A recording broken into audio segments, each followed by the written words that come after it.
Alors, je vais de travailler sur les conséquences de la guerre en Ukraine sur l'indépendance et la transition énergétique de l'Union européenne. C'est un sujet que j'ai beaucoup aimé parce que c'était un sujet très pluridisciplinaire, donc cohérent avec la vocation de l'UEP, où j'avais du droit européen, j'avais de l'économie, j'ai parlé de politique industrielle, de relations internationales, j'ai parlé de sciences politiques.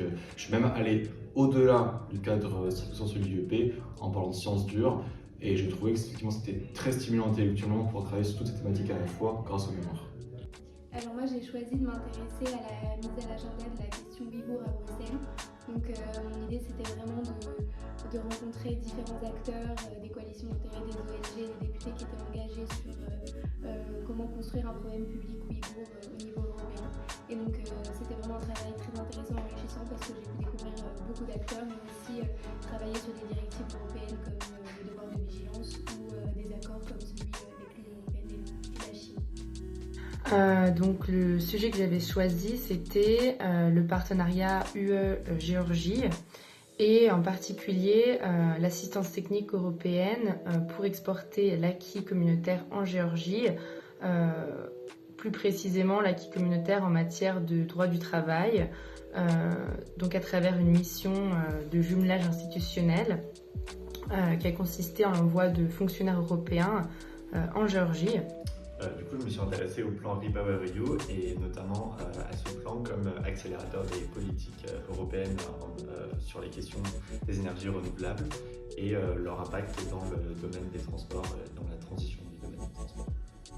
Alors moi j'ai choisi d'écrire ce sujet de mémoire parce qu'en troisième année j'ai rencontré donc une jeune étudiante ouïghour avec laquelle j'ai commencé à parler du sujet ouïghour et du sujet des minorités en Chine. Et donc j'ai choisi d'écrire ce mémoire avant tout pour rendre hommage du coup au combat universel qui était mené par les acteurs ouïghours. Et je me suis dit que c'était aussi un sujet de spécialisation, notamment sur les relations Union européenne-Chine, et un travail qui pouvait toujours me servir par la suite. J'ai choisi de faire le mémoire parce que donc déjà je m'intéressais à la politique européenne de voisinage et donc je voulais avoir plus de connaissances, plus d'expertise à ce sujet. Et de l'aide au développement en fait en général. En fait, l'assistance technique européenne, c'est quelque chose qui m'intéressait beaucoup, qui m'intéresse toujours. Donc voilà.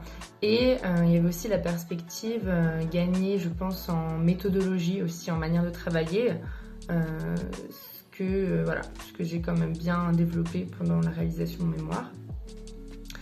Et puis, stratégiquement aussi, j'avais choisi de prendre l'option mémoire pour renforcer mon profil professionnel par rapport à d'autres étudiants qui n'auraient peut-être pas choisi cette option-là. Voilà. À la fin de ma troisième année, j'ai effectué un stage au ministère de la Transition énergétique et ça coïncidait au début de la guerre en Ukraine. Et donc, je me suis intéressé aux questions énergétiques et sachant que par la suite, j'ai une appétence dans le domaine des transports et donc du coup, le lien est assez facile entre le domaine énergétique et le domaine des transports. Et donc, avant de travailler dans le domaine des transports, je voulais avoir une spécialisation et des connaissances dans le domaine des énergies en général. Évidemment, oui, comme je le disais avant, si vous voulez vous spécialiser, c'est vraiment le travail à faire qui ensuite vous fera connaître en tant qu'expert de telle ou telle thématique. Et il faut bien avoir à l'esprit qu'en faisant de l'entretien, en faisant des recherches, c'est une occasion de se faire du réseau, très utile pour ensuite la charge de stage, on est en plein dedans.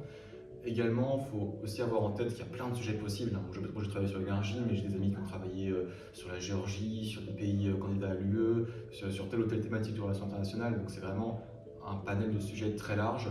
Et à partir du moment où vous le justifiez et que ça paraît cohérent pour vos directeurs de mémoire, il y a vraiment moyen de creuser là-dedans. Par contre, il faut juste avoir un élément à l'esprit en termes d'investissement temporel. Moi, ça m'a vraiment absorbé tout mon deuxième semestre. Moi, j'étais un peu extrême. Mais il faut bien avoir l'idée que c'est du temps et c'est pas les deux options que vous faites en moins qui vont permettre d'équilibrer ça au niveau du coût. Même si ça demande pas mal d'investissement tout au long de l'année, le fait de faire des entretiens, le fait de faire des recherches, de lire des centaines et des centaines de pages, ça reste quand même une expérience très enrichissante. Aujourd'hui, dans le cadre de la recherche d'un stage, lors des entretiens, c'est quelque chose qui est facilement valorisable et valorisé par les recruteurs. Et par exemple, moi aujourd'hui, je candidate à un stage au Blue Book et c'est facilement, on met facilement ça en avant dans nos lettres de motivation. Déjà, par exemple, me spécialiser, en me disant que dès la 4e année, j'avais l'opportunité de faire plusieurs travaux en parallèle du mémoire, mais notamment le mémoire, pour m'intéresser aux thématiques de transition énergétique et pour plus tard aller chercher un stage, un emploi et pouvoir dire à un recruteur que j'ai fait tel ou tel travaux qui m'intéressait. Je dirais qu'il y a une raison aussi un peu plus personnelle, c'est qu'au final, dans quelques années, quand je vais faire le bilan de mes 5 ans à Sciences Po, j'ai envie de me rappeler au moins d'un travail qui me rend fier, et clairement le mémoire sera peut-être l'événement, le travail qui me fera me rappeler de mon passage à Sciences Po.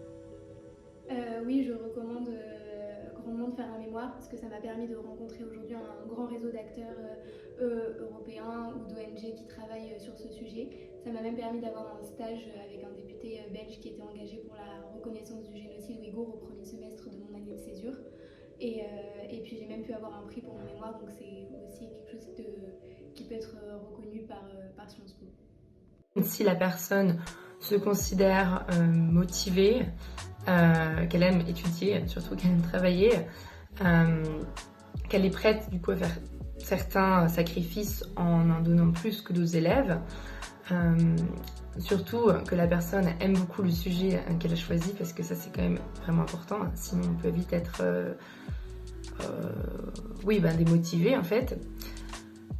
Mais voilà, si ces conditions sont réunies, je conseille de prendre le mémoire parce que je pense que c'est vraiment une valeur ajoutée dans le sens où la personne va vraiment gagner en expertise, entre guillemets, en tout cas en connaissance solide sur un sujet bien précis qu'elle a choisi et clairement aussi en capacité rédactionnelle, d'organisation, en méthodologie en fait de manière plus générale.